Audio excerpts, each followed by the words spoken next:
Halo, selamat pagi teman-teman semua.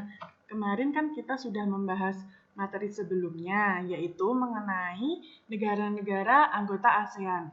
Nah, hari ini kita akan membahas materi kelas 8 lainnya, yaitu interaksi antar negara-negara di ASEAN. Teman-teman sudah siap? Nah, sebelumnya, apakah kalian tahu apa itu interaksi? Hayo, siapa yang ketika di rumah rajin membantu ibu mencuci piring, menyapu, ataupun menyelesaikan pekerjaan rumah lainnya?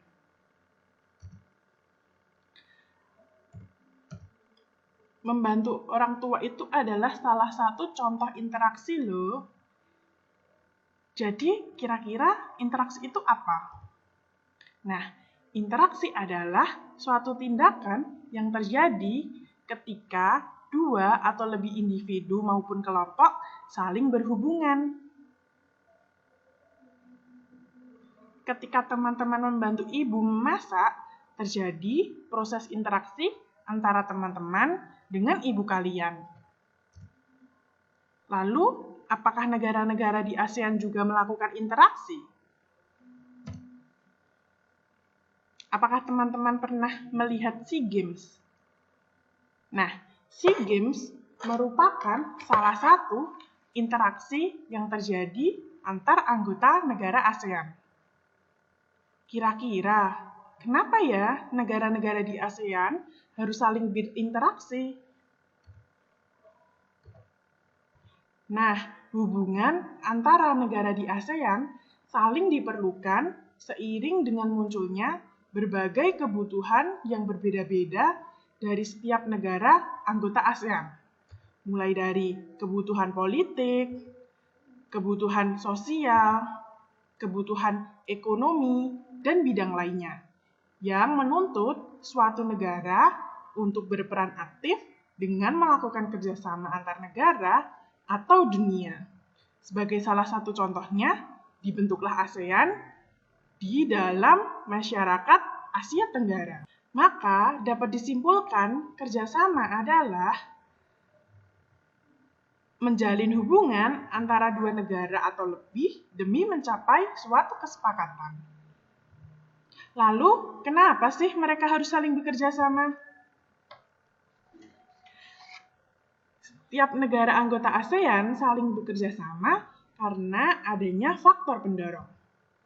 Dalam faktor pendorong terdapat dua faktornya. Yang pertama, karena adanya kesamaan dan perbedaan sumber daya alam, dan yang kedua, karena adanya kesamaan dan perbedaan wilayah atau kondisi geografis. Mari kita bahas yang pertama dahulu. Faktor pendorong yang pertama adalah adanya kesamaan dan perbedaan sumber daya alam. Kesamaan sumber daya alam antara beberapa negara ASEAN dapat mendorong terbentuknya suatu kerjasama. Contohnya, beberapa negara penghasil minyak bumi membentuk suatu kerjasama yang diberi nama OPEC, Organization of Petroleum Exporting Countries. Selanjutnya, ketika ada persamaan, maka ada perbedaan. Nah, perbedaan sumber daya alam juga menimbulkan kerjasama antar anggota ASEAN.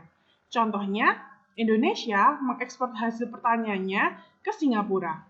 Namun, Indonesia juga mengimpor beras dari Myanmar ataupun Thailand untuk menutupi semua kebutuhan masyarakat. Kemudian, faktor pendorong yang kedua karena ada kesamaan dan perbedaan wilayah atau kondisi geografis. Karena kesamaan letak geografis beberapa negara di suatu kawasan, pada umumnya maka mereka akan mengadakan kerjasama untuk menjaga stabilitas dan keamanan negaranya. Contohnya, ASEAN dibentuk karena persamaan wilayah, yaitu sama-sama berada di Asia Tenggara. Kemudian, ketika ada faktor pendorong, pasti ada faktor penghambat. Yang pertama, ada perbedaan ideologi. Lalu, ada konflik dan peperangan.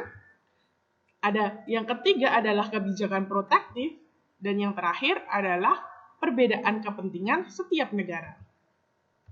Mari kita bahas faktor penghambat yang pertama.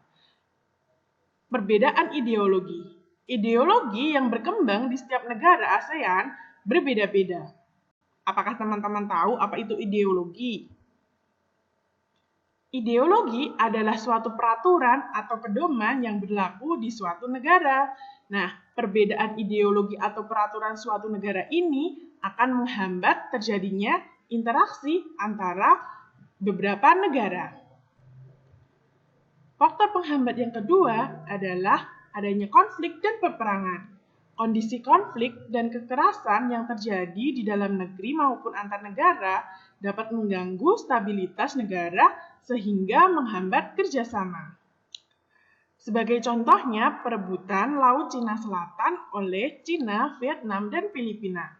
Adanya perebutan ini mengganggu kerjasama yang sebelumnya telah terjadi di antar negara tersebut. Kasus yang selanjutnya adalah perebutan Sipadan. Pulau Sipadan diperebutkan oleh Indonesia dan Malaysia, yang kemudian akan menghambat terjadinya kerjasama antar negara Indonesia dan negara Malaysia. Faktor penghambat yang ketiga adalah kebijakan protektif. Kebijakan protektif ini artinya melindungi, yaitu suatu negara yang menerapkan kebijakan ini bertujuan untuk melindungi kepentingan dalam negeri dan meningkatkan daya saing pengusaha dan petaninya. Contohnya, tidak menerima impor hasil pertanian karena dapat mempengaruhi hasil pertanian di dalam negeri. Kebijakan ini bertujuan untuk melindungi petani agar hasil panennya tidak merugi. Namun, dengan adanya kebijakan ini dapat mempengaruhi hubungan antar negara sehingga menghambat kerjasama yang harmonis. Faktor penghambat yang terakhir adalah perbedaan kepentingan setiap negara. Setiap negara di ASEAN pasti memiliki kepentingan yang berbeda-beda. Nah, kerjasama dibutuhkan bagi perkembangan dan masa depan negara di dunia. Akan tetapi, dalam kerjasama antar negara, tiap negara memiliki kepentingan yang berbeda.